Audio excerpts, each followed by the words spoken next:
El gobierno actual no la tiene fácil. Debe atender el fracaso de la guerra contra las drogas y redireccionar los esfuerzos hacia una política incluyente, transparente, fundada en la evidencia y enfocada en garantizar el desarrollo alternativo rural, la paz y la seguridad en todo el territorio nacional y ojalá una gestión responsable del placer. Casi nada. Este gobierno tiene que recordar que en los últimos 4 años la política de drogas estuvo marcada por el retroceso. La implementación de la Ruta Futuro se enfocó en la reducción del número de hectáreas de coca y en la estigmatización de los usuarios de drogas. De hecho, Duque destinó el 95% del presupuesto para el control de drogas, lo que equivale a 4.2 billones de pesos, para acciones de erradicación manual forzada y aspersión terrestre con glifosato. Por eso, desde la Coalición de Acciones para el Cambio le proponemos al gobierno de Petro y de Márquez algunos puntos para fortalecer sus reformas y avanzar en la regulación de la hoja de coca o el cannabis. Las drogas en el campo. El gobierno enfrenta el reto de abandonar el uso del glifosato y por fin implementar la sustitución de cultivos de uso ilícito establecida en el Acuerdo de Paz. Por eso recomendamos dejar sin efectos el decreto 380 de 2021 para evitar una posible reanudación de las aspersiones aéreas en futuros gobiernos, en línea de las recomendaciones que hizo la Comisión de la Verdad.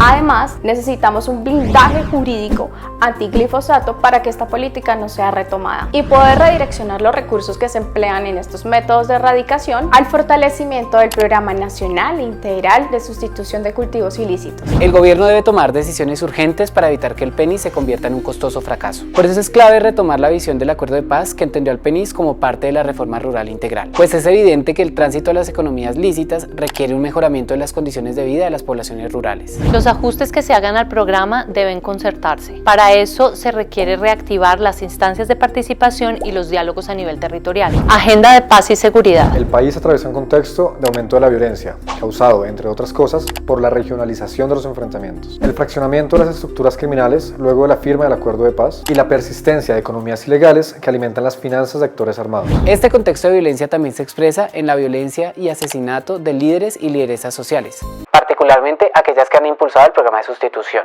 La implementación del PENIS incrementó el asesinato de las personas que lideran la sustitución en un 481%. De acuerdo con la Comisión Multipartidista del Congreso, la política de protección de líderes sociales que implementó el gobierno de Iván Duque se basó en un diagnóstico reducido de los factores de riesgo del liderazgo social al asunto del narcotráfico. El gobierno actual debe desligar la política de seguridad de la implementación del programa de sustitución de cultivos. Además, debe establecer mecanismos que eviten la violencia proveniente de los actores ilegales o incluso de la misma fuerza pública contra los liderazgos sociales que participan en el PENIS. Consumo de sustancias psicoactivas. En los últimos años, las estrategias para el abordaje del consumo de sustancias psicoactivas legales e ilegales ha presentado transformaciones importantes al incluir el enfoque de reducción de riesgos y daños. No obstante, las intervenciones del Estado y la recolección de datos todavía se quedan cortas. Muchas de las estrategias implementadas por el gobierno se basan en la prevención del uso de drogas o, cuando hay un problema de salud, en el excesivo enfoque de la superación del uso, donde lo único viable parece ser la abstinencia.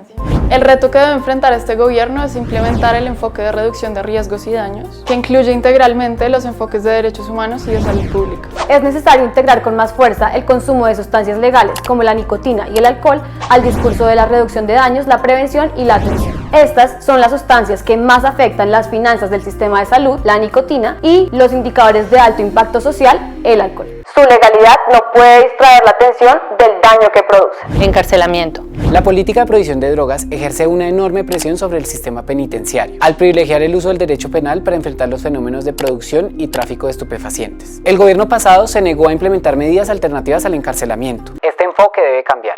Por lo que recomendamos al presidente de la República iniciar la implementación de la medida de servicio de utilidad pública para mujeres que cometieron delitos menores y no violentos tan pronto reciba la notificación de la sentencia. Regulación del cannabis de uso adulto. La regulación del cannabis de uso adulto se plantea hoy como el siguiente paso necesario en la recomposición de una política de drogas que tenga como pilar el respeto por los derechos humanos. Sin embargo, este camino que ha sido impulsado desde la sociedad civil y algunos frentes políticos ha encontrado su mayor obstáculo en el Congreso de la República, donde los últimos 4 años se debatieron 4 proyectos de ley que buscaban este objetivo y ninguno pudo superar siquiera 2 debates. Consideramos que el gobierno y el Congreso deben apuntarle a medidas que 1. Hagan atractivo el tránsito de las economías ilícitas a las lícitas.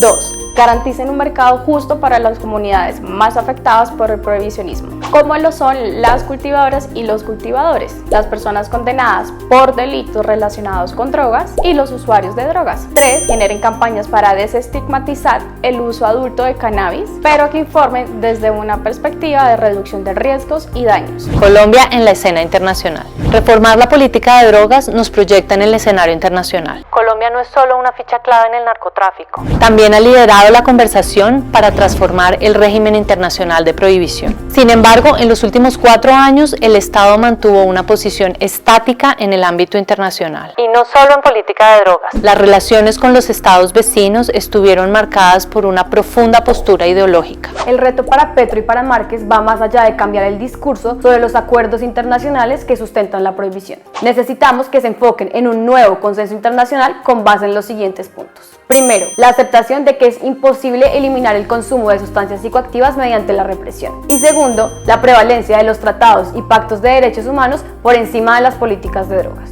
Desde la sociedad civil, este es nuestro llamado. Este largo camino marcado por desplazamientos, erradicación forzada y estigmatización puede corregir su rumbo con una política de drogas incluyente, enfocada en la paz y el desarrollo rural, pero sobre todo con voluntad política. Para conocer más información pueden descargar el documento completo en las páginas de Justicia, de Liberar, Corporación Humanas, FESCOL, Elementa y Acción Técnica Social.